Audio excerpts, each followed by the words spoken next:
Hello and welcome. In this lesson, I am going to teach you all of the tenses in the English language. For each tense, I will show you the form, its different uses, and I'll share with you example sentences to help you fully understand it. So if you're ready, let's begin.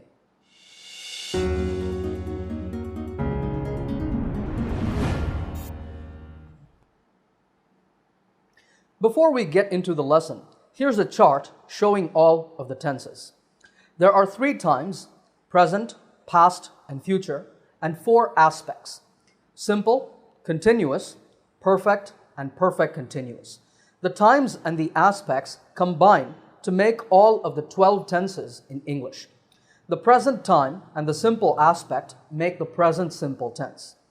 Then we have the present continuous, present perfect, and the present perfect continuous. In the same way, we can make tenses with the past and future times as well. We're going to discuss all of these in this lesson. So let's begin with the first tense, the present simple.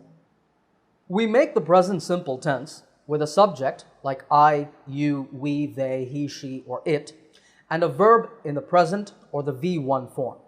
For example, I drink coffee every morning. Kathy works as a teacher. Notice that in sentence number 2, we have works with an S. In the present tense, if the subject is I, you, we, or they, we use a verb without S. That's why I drink. If the subject is he, she, or it, we add S to the verb. Kathy is a female name. It's like saying she, so we've said Kathy works. Now the first sentence here talks about a habit or routine, something that I do regularly. The second sentence is a fact. Kathy works as a teacher is a fact about her life. These are the 2 main uses of the present simple tense. Here are a few more examples of habits and routines. Sean goes to the beach on Sundays. Children often play video games after school. And here are some more facts. You sing very well. It's said as a fact about someone's ability. Water boils at 100 degrees Celsius. Notice that this last sentence is a fact about the world. So facts can be about people or they can be about things in the world. So that is the present simple tense. The next tense is the present continuous. We make the present continuous tense with a subject plus am, is, or are, plus a verb in the continuous or ing form.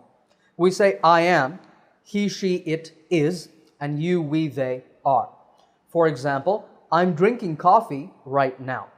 This sentence shows the first use of the present continuous to talk about actions happening now at the time of speaking. This is not a general statement. It's not about my coffee drinking habit. It's about what is happening at this moment I'm drinking coffee. Here are 2 more examples. We are having breakfast. It is raining outside. These sentences also express what is happening now. This is the first use of the present continuous. The second use is to talk about temporary activities, like Arun is learning to play the guitar. It means Arun is taking guitar lessons maybe twice a week.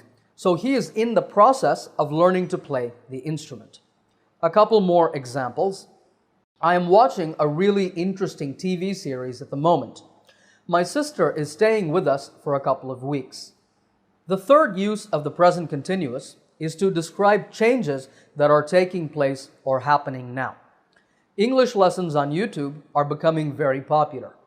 It means that the popularity of English lessons on YouTube is increasing. Here are some more examples. The price of crude oil is falling rapidly. Scientists say that the earth is getting warmer.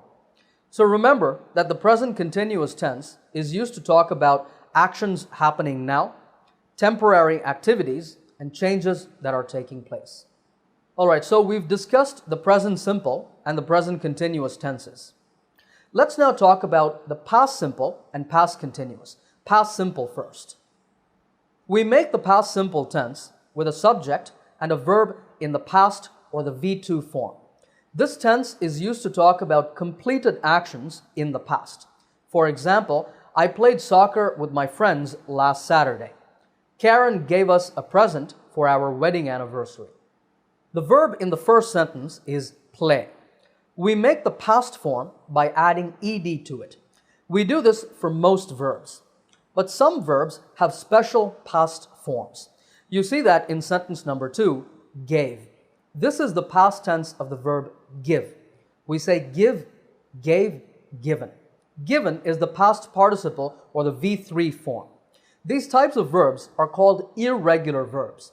There are no rules for making past forms with them, so you have to memorize the correct forms.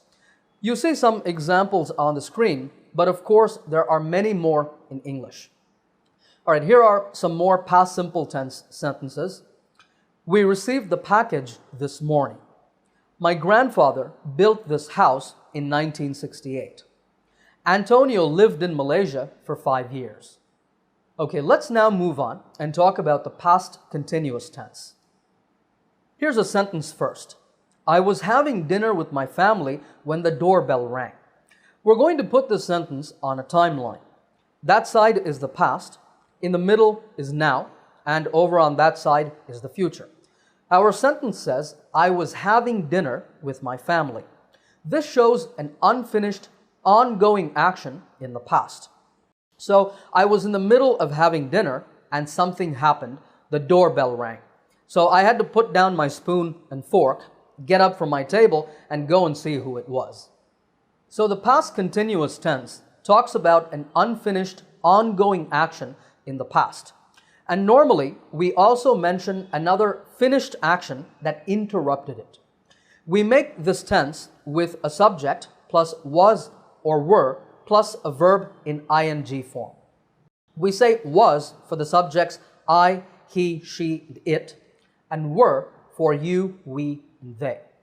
If we mention a finished action that interrupted the continuous action, it is in the past simple form, subject plus past tense verb, like the doorbell rang. Here are a few more sentences. It was raining when Priya left for work, so she had to take an umbrella with her.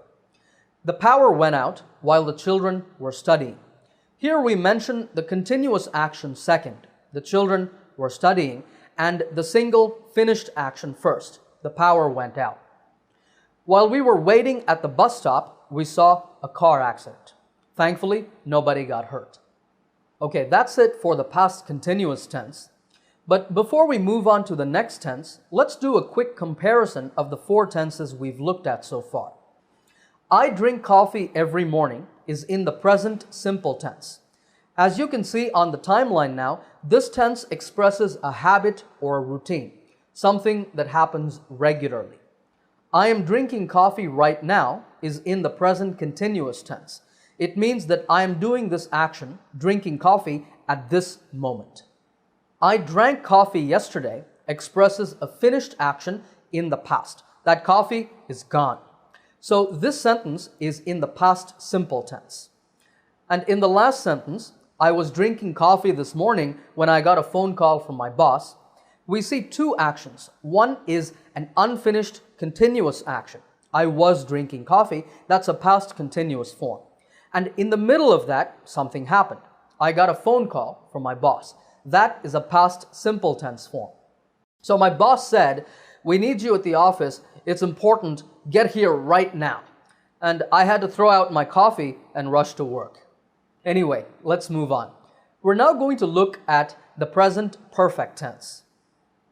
We make the present perfect with a subject plus have or has plus a verb in the past participle or the V3 form.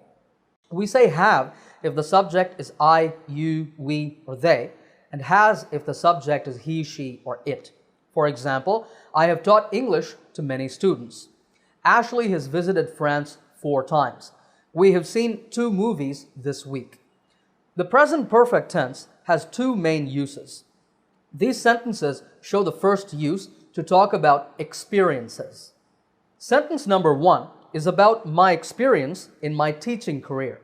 Of course, I'm still a teacher, so my career is not finished, it's continuing. And we can say, I have taught English to many students in my career, but that's not necessary. It's understood. Similarly, Ashley has visited France 4 times in her life. So the time period here is Ashley's life, which is still continuing.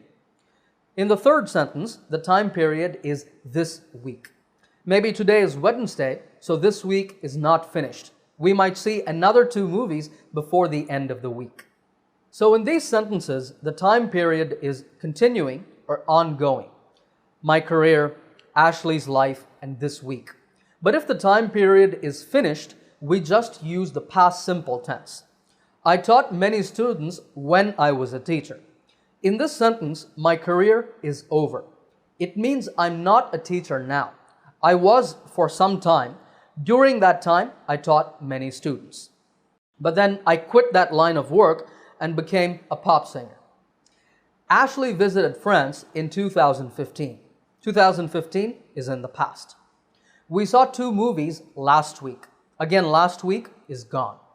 So this is the first use of the present perfect to discuss experiences in continuing or ongoing time periods. The second use is to talk about recent actions or events. For example, I have finished my homework. You can imagine a kid saying this to her mom. Well, when did she finish her homework? Maybe 5 minutes or 10 minutes ago. But that's not important. The important thing is the completion of the homework. You see this on the timeline now. The girl finished her homework just a few minutes ago, but she's not saying the specific time because it's not necessary. That's why there's a question mark. No mention of the time. Here's another sentence. Arthur has lost his glasses. We don't say when because the important thing is that now Arthur does not have his glasses. One more example. The police have arrested a young man in connection with the robbery. So there was a robbery in the neighborhood recently, and now the police have a young suspect in custody. The exact time of the arrest is not important. In all of these sentences, if you want to mention the specific time, you should use the past simple tense. I finished my homework at 6:30 p.m. Arthur lost his glasses at the party. The party was maybe last weekend, so this is all old news. The police arrested a young man last night in connection with the robbery.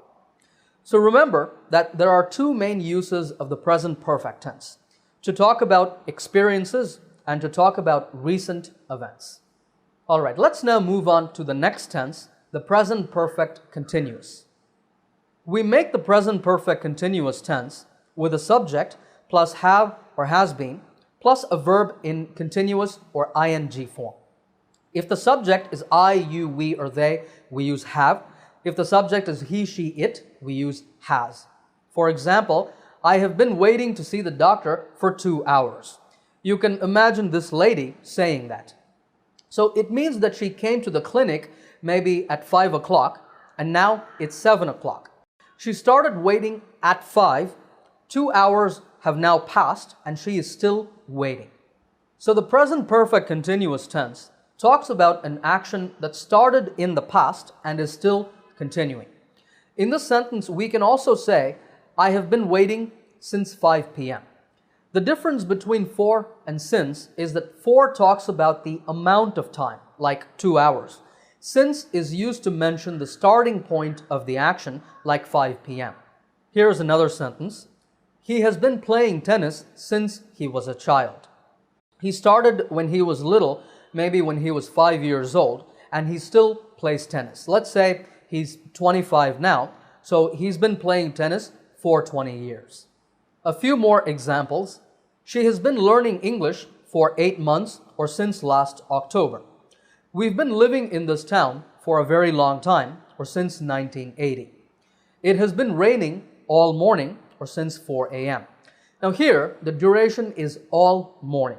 In fixed phrases like all morning, all day, all week, etc., we don't use for. But you can say since 4 a.m. if you want to mention the starting point. I want to alert you to a common mistake here. If you say, I am waiting to see the doctor for 2 hours, or he is playing tennis since he was a child, those are not correct. You can say, right now, I'm waiting to see the doctor, or he is playing tennis. But when you mention the amount of time, like 2 hours, or when you mention the starting point, like since he was a child, you must use the present perfect continuous tense. This is true with the other sentences here as well, so keep this point in mind. Alright, so this is the present perfect continuous tense. Let's now move on to the next tense, the past perfect. Before we talk about this tense, take a look at this past simple tense sentence. When we got to the theater, the movie started. There are two past actions here. Got to the theater, which means we arrived there, and the movie started. You can see in the timeline that we got to the theater first, and then right after that, the movie started playing. But what about this sentence? When we got to the theater, the movie had started. That means the movie started before we got to the theater. So the movie started first, then we arrived. This is the past perfect tense. We make it with a subject plus had plus a verb in past participle or V3 form. When we have two actions in the past, we use the past perfect to clearly show which action happened first. Here's another example. I was sick because I had eaten too much the previous night. Two actions. I was sick and I had eaten too much the previous night. Which happened first? I had eaten too much food, and then the next day I was sick. Next example. The girl looked very familiar. I had seen her somewhere before. First, I had seen her somewhere before, maybe a few years before, so she looked very familiar. Joel rushed to his boss's office, but she had gone home already. She, meaning the boss, had gone home already, so when Joel rushed to see her, she wasn't there. As you can see, the past perfect tense is really easy. Just remember that when we have two past actions, we use the past perfect if we want to clearly indicate which happened first. We do this to avoid confusion in the order of events. Alright, let's turn to our next tense now. This is the past perfect continuous. This tense is just like the past perfect simple, except that the first past action is continuous. For example, I felt really tired because I had been driving all day. So you know that I felt tired at some point in the past. And that was because before that, I had been driving that entire day. So the earlier past action was a continuous one. We make this tense with a subject plus had been plus a verb in the continuous or ing form. Here's another sentence. She had been waiting for 2 hours when the doctor finally arrived. Remember that lady who was waiting for the doctor? Well, the doctor came, so her wait ended, but before that point, she had been waiting for 2 hours. Here, the past perfect continuous form comes first in the sentence, but that's okay. Some more examples. The ground was wet because it had been raining. It had been raining first, and so the ground was wet. When he quit his job at the factory, he had been working there for 12 years. So remember that the past perfect continuous tense is used to talk about a continuous action in the past before another finished action. Alright, it's time now for another review. We're going to do a quick comparison of the 4 perfect tenses we've looked at so far. I have washed the dishes is in the present perfect tense. It focuses on the completion of the action and doesn't mention the exact time. But you understand that I finished washing the dishes maybe just a few minutes ago. I have been washing the dishes for half an hour is in the present perfect continuous tense. It means that I have not finished washing them yet. I started half an hour ago and I'm still doing it. When I left for work, I had washed the dishes. Here, I had washed the dishes is in the past perfect tense. It means that first I finished washing them and after that I left for work. When the phone rang, I had been washing the dishes for half an hour. So the phone rang at some point in the past. Half an hour before that, I started washing the dishes and I was still doing that when the phone rang. So I stopped, wiped my hands dry, and I went to answer the phone. All right, now we move on to talking about the future. The first tense for us to look at is the future simple. Now this tense is a little tricky because there are a few different future simple forms. The three most important are going to, the present continuous using an ing verb, and will. Let's talk about where to use these. We use going to express plans and intentions. We make this form with a subject plus am, is, or are, and then going to plus a verb in its base form. For example, we are going to buy a car. That means we have a plan to buy a car soon. I am going to start exercising regularly. Rahul is going to take a vacation from work. Now, if it's more than a plan, if we have made the arrangements, then we use the present continuous. This is a tense you know already. And when we use it to talk about the future, it is stronger than going to. For example, I am having lunch with my parents on Saturday. So my parents and I have a plan to do that, but also we have agreed on the time and place. It's fixed. Here's another sentence. We are flying to Mumbai the day after tomorrow. So we've purchased the flight tickets and our trip is confirmed. Josh is giving a presentation to the board of directors on the 10th. On the 10th means on the 10th of this month. This is also a fixed arrangement. Now, you might be asking, so what's the difference really between going to and the present continuous? Well, here's a situation to help you understand. I'm going to see the dentist sometime next week. I'm laughing because of the picture. Okay, so do I have a plan to see the dentist? Yes. But do I know on exactly what day? No, I haven't booked an appointment yet. But if I say, I'm seeing the dentist tomorrow afternoon, that is confirmed. I have an appointment. One more example. We're going to get married this year. Is the date fixed? No, it's a plan. We're getting married on April 21st. Is the date fixed? Yes, this is an arrangement. So that's the difference between going to and the present continuous. But what about will? Well, let's talk about that now. Will is used to express three things. Instant decisions, that is, decisions that we make suddenly at the time of speaking, offers, and promises.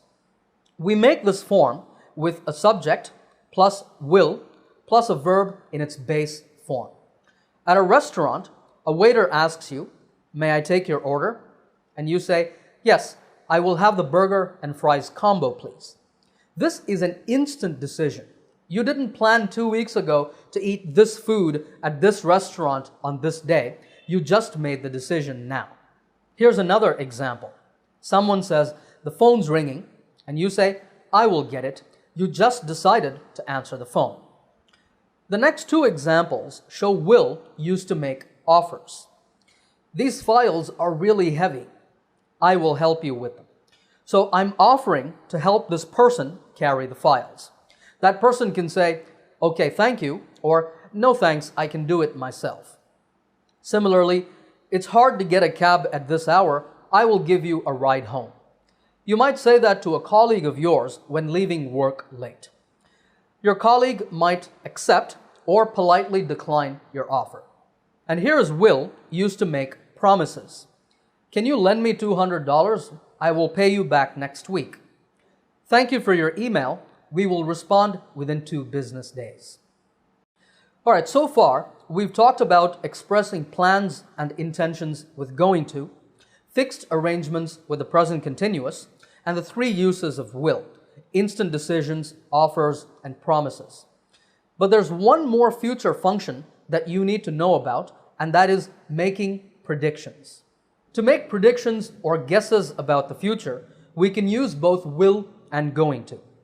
These two forms are interchangeable for making predictions in many situations, meaning that you can choose whichever one you want. But there is a slight difference. We normally use will to make predictions based on our knowledge or on our own personal experience. I think Spain will win the 2018 World Cup. They've been playing well recently, so based on that knowledge, I think they'll win the cup. You should watch Interstellar. I'm sure you will love it. I know that you like science fiction films, so I'm confident that you will like this one. We use going to when we make predictions based on something in the present, something we can see now. So we're sure. Look at the sky. It's going to rain soon. We can see a lot of black clouds, so it's definitely going to rain in a few minutes. Mom's going to be really happy when she sees my grades. So this kid has done really well on his exams. He has his report card in hand, and he knows for sure that his mother is going to be happy when she sees it. All right, so remember this difference in making predictions with will and going to. Okay, we've covered a lot of information about the future simple tense, so let's do a quick recap of it. We use going to talk about plans and intentions. We're going to buy a car. We use the present continuous to talk about fixed arrangements. I'm having lunch with my parents on Saturday. We use will for three main purposes. To express instant decisions, I'll have the burger and fries combo, please. To make offers, I will help you with those files. And to make promises. Can you lend me $200? I will pay you back next week. We use both will and going to make predictions. If a prediction is based on our opinion, knowledge, or experience, we use will. I think Spain will win the 2018 World Cup. If a prediction is based on something we can see right now, then we use going to. Look at the sky. It's going to rain soon. All right, let's now move on and talk about the next tense, the future continuous. We make the future continuous tense with a subject plus will be plus a verb in continuous or ing form. For example, at 11 a.m. tomorrow, I will be driving to Portland. So tomorrow at 9 in the morning, I'm going to start driving to Portland. It will take me many hours to get there, but at 11 o'clock, I will be doing this activity, driving. The future continuous tense expresses an action that will be ongoing, that will be in progress at some time in the future. Here's another example. Some of your friends are planning to go and see a movie on Saturday. One of them asks you, hey, do you want to come with us to the movies on Saturday? And you say, I can't. I will be working until late. Until late means until late at night. So you have an afternoon shift on Saturday, and that evening you will still be in your office doing your work, so you can't go to the movies. This is the main use of the future continuous tense. But sometimes we use this tense to talk about a fixed or a routine event in the future. You know, I'm traveling to Portland tomorrow. I will be staying at the Hilton Hotel in Portland. This is a fixed arrangement. It has the same meaning as saying, I am staying or I'm going to stay at the Hilton Hotel in Portland. All of these forms are correct in this case. One more example at the workplace. One colleague says to another, I'm going to the cafeteria. Do you want me to bring you a coffee? The reply, thanks, but don't bother. I will be going there in a little while myself. It's a routine thing that I do at this time every day. It's also correct if you say, I'm going there in a little while myself. So that's the future continuous. We now turn to the next two tenses. We're going to look at these together, the future perfect and the future perfect continuous. To understand the future perfect, let's take a situation. This is Aaron. He wants to save up some money, so he is going to save $100 a month from now on. This is February, so by August, which is 6 months from now, Aaron will have saved $600. This sentence shows that the action of saving $600 will be complete by that time. This is the future perfect tense. It takes a point in the future, like August, and it looks back. It talks about the completion of an action by that time. We make this tense with a subject plus will have plus a verb in past participle or V3 form. Now in this sentence, the focus is on the money. If instead we want to focus on the amount of time, then we can say, by August, Aaron will have been saving money for 6 months. That is, he will have finished 6 months of saving and he will continue saving money. This is the future perfect continuous tense. We use it to talk about an ongoing action, an action that will be in progress in the future, and to also mention the duration or the length of that action at a particular time. We make this tense with a subject plus will have been plus a verb in continuous or ing form. Here's one more example. My wife and I are going to paint our living room tomorrow. That's the plan. We're going to start at 7 a.m. and we expect that it will take us about 10 hours. So by 5 p.m., we will have painted the living room. I can also say by 5 p.m., we will have finished. I can make a future perfect continuous sentence like this. By 5 p.m., we will have been painting the living room for 10 hours. The future perfect simple and the future perfect continuous tenses are not that common. They're found very little in speech and a little more in writing. Understanding these two tenses can be helpful, but don't worry too much if you're not sure how to use them correctly. They're not extremely important, and you will get better at using them with time and practice. All right, that brings us to the end of this lesson. I hope you enjoyed it and learned from it. As always, happy learning, and I will see you in another lesson soon.